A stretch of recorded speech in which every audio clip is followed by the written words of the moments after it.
दोस्तों, क्या आप जानते हैं कि सोनिया गांधी की कोर्ट में एक बड़ी जीत हुई है। अब यह बड़ी जीत क्या है वो समझिए। दरअसल सोनिया गांधी पर एक और नया मुकदमा शुरू करने के लिए जाल बिछाया गया था, मगर वो मुकदमा शुरू होने से पहले ही कोर्ट ने खारिज कर दिया। यानी मुकदमा शुरू होता उससे पहले कोर्ट ने कहा नो नेवर। यकीनन यह खबर बीजेपी को जोर का झटका देने वाली है। आप कहेंगे कैसे, वो भी समझिए। वो ऐसे क्योंकि जिस बात को भारतीय जनता पार्टी के आईटी सेल के हेड ने आगे बढ़ाया हो, उसी को लेकर एक शख्स रहस्यमय तरीके से कोर्ट में गया और याचिका दाखिल करता है। और वही दिल्ली के राउज एवेन्यू कोर्ट में याचिका दाखिल होती है। कोर्ट में दलील दी गई कि सोनिया गांधी, जिन्होंने अपनी नागरिकता लेने से 3 साल पहले ही उन्होंने वोट बनवा लिया था, और ऐसा हुआ कि जब बवाल मचा, हंगामा मचा, तो उसके बाद में उन्होंने वो वोट जो है अपना वापस कर दिया।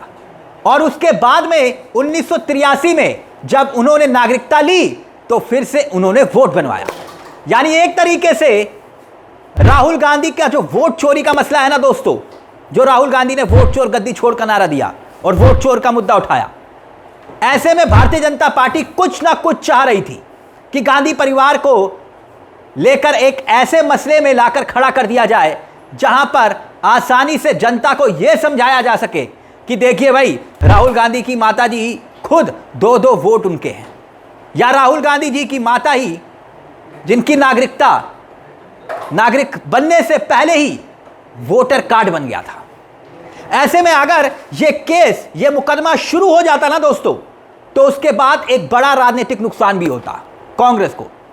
लेकिन यहां पर कोर्ट ने गांधी परिवार की एक बड़ी जीत हुई है कोर्ट के अंदर, और कोर्ट ने इसको सिरे से खारिज कर दिया। कहा नहीं, कोर्ट ने कहा यह फालतू की बकवास है, इसमें सबूत ही नहीं है।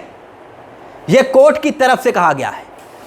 और यह जो याचिका करता है, जिनका नाम विकास त्रिपाठी है, विकास त्रिपाठी ने याचिका दाखिल की थी और इन्होंने कहा था कि आपके पास में अख्तियार है और आप इस मामले में आगे जांच करवाइए, कार्रवाई करवाइए, इसके बारे में जांच के आदेश दीजिए। लेकिन कोर्ट ने सीधे तौर पर इसको खारिज कर दिया।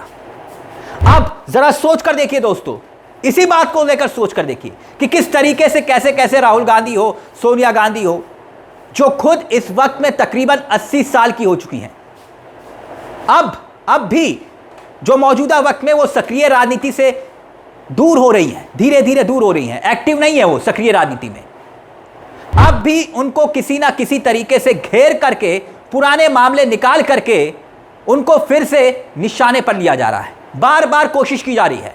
राहुल गांधी के खिलाफ दर्जन भर केस हैं। भारतीय जनता पार्टी किसी ना किसी तरीके से बैक चैनल से भी गांधी परिवार को एक तरीके से कंट्रोल करना चाह रही है। इस मामले से तो यही साबित होता है कि भाई कोर्ट कचहरी में किसी ना किसी तरीके से फंसा करके रखने की एक कोशिश। ऐसा नहीं होता तो राहुल गांधी पर इतने मुकदमे होते ही नहीं। लेकिन यहां पर इस केस में मामला लगता है उल्टा पड़ गया। दिल्ली की एक अदालत ने कांग्रेस की नेता सोनिया गांधी को गुरुवार को एक बड़ी राहत दे दी। उन पर भारतीय नागरिकता बनने से 3 साल पहले ही वोटर बनाने के आरोप में कार्रवाई की मांग को लेकर याचिका को खारिज कर दिया गया। कोर्ट ने कहा नहीं। अब इस याचिका में था क्या, समझिए दोस्तों। दरअसल याचिका में था क्या, हुआ यह कि अदालत में जो याचिकाकर्ता ने दावा किया, उस दावे को ठुकरा दिया गया और उस दावे में कहा गया था कि सोनिया गांधी का नाम नागरिकता मिलने से 3 साल पहले ही 1980 में वोटर लिस्ट में दर्ज हो गया था। सोचिए, 1980 में वोटर लिस्ट में दर्ज हो गया था। तर्क दिया गया था कि जनवरी 1980 में सोनिया गांधी का नाम नई दिल्ली निर्वाचन क्षेत्र की मतदाता के रूप में जोड़ा गया था, जबकि वो भारतीय नागरिकता उनके पास नहीं थी।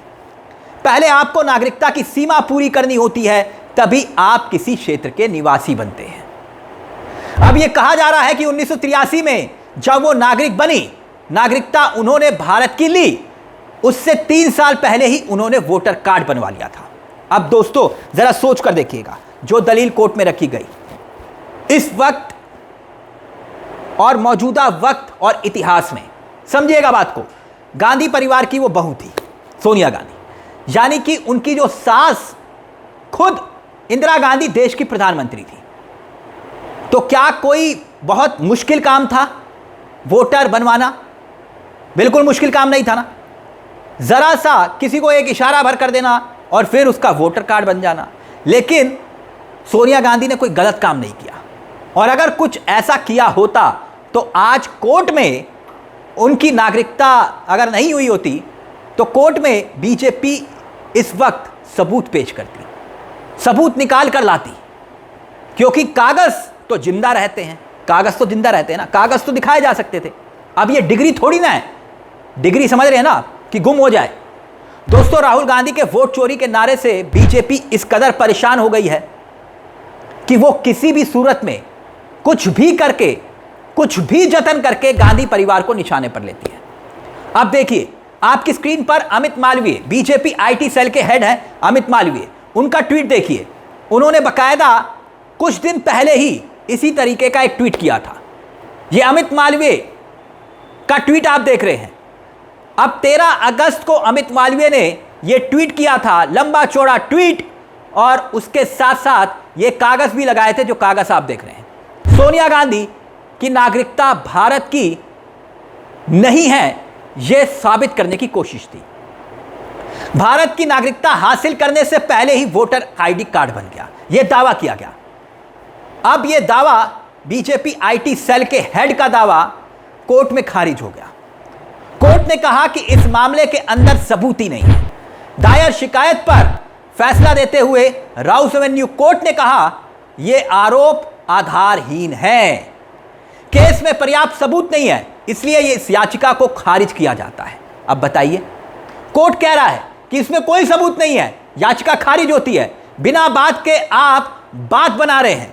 यानी इस बात को आप इस तरह से समझिए कि गांधी परिवार को किस तरीके से टारगेट किया जा रहा है, और टारगेट करने के लिए इस तरह के मुकदमों को कोर्ट में खारिज, यानी कि याचिका दाखिल की जा रही है, जो खारिज हो गई। यानी आप देखिए और समझिए मौजूदा वक्त में राजनीति किस कदर की जा रही है। इस बात को प्रमाण करता है यह मामला। मौजूदा वक्त में किस तरीके से बाल की खाल निकालने की कोशिश हो रही है। अक्सर इस तरह के मुद्दे निकालकर यह साबित करने की कोशिश होती है कि देखिए हम पर वोट चोरी का आरोप लगा रहे हैं, लेकिन यहां तो मामला कुछ और है। अब सोचिए कि 1983 में क्या बीजेपी एक्टिव नहीं थी? थी ना। 1983 के बाद क्या भारतीय जनता पार्टी की सरकार नहीं बनी ना। लेकिन अटल बिहारी वाजपेयी कभी इस तरह की राजनीति को बढ़ावा नहीं देते थे। वो शुद्ध राजनीति के एक बहुत बड़े प्रोधा थे, एक बहुत बड़ा उदाहरण थे, जिन्हें आजाद शत्रु का नाम दिया गया था। वो इस तरह की राजनीति को सिरे से खारिज करते थे। खैर, ये सियासत है, रंग बदलती है। वोट चोरी के मुद्दे से ध्यान भटकाने की एक और नाकामयाब कोशिश इसे आप कह सकते हैं। इस मुद्दे को लेकर दोस्तों आपकी क्या राय है, हमें कमेंट बॉक्स में जरूर बताइएगा। मुझे तिलक चावला को दीजिए इजाजत। चलते चलते दरख्वास्त, हमारे चैनल को सब्सक्राइब करना मत भूलिएगा, क्योंकि यह मंच आप ही का है। नमस्कार, जय हिंद, जय भारत।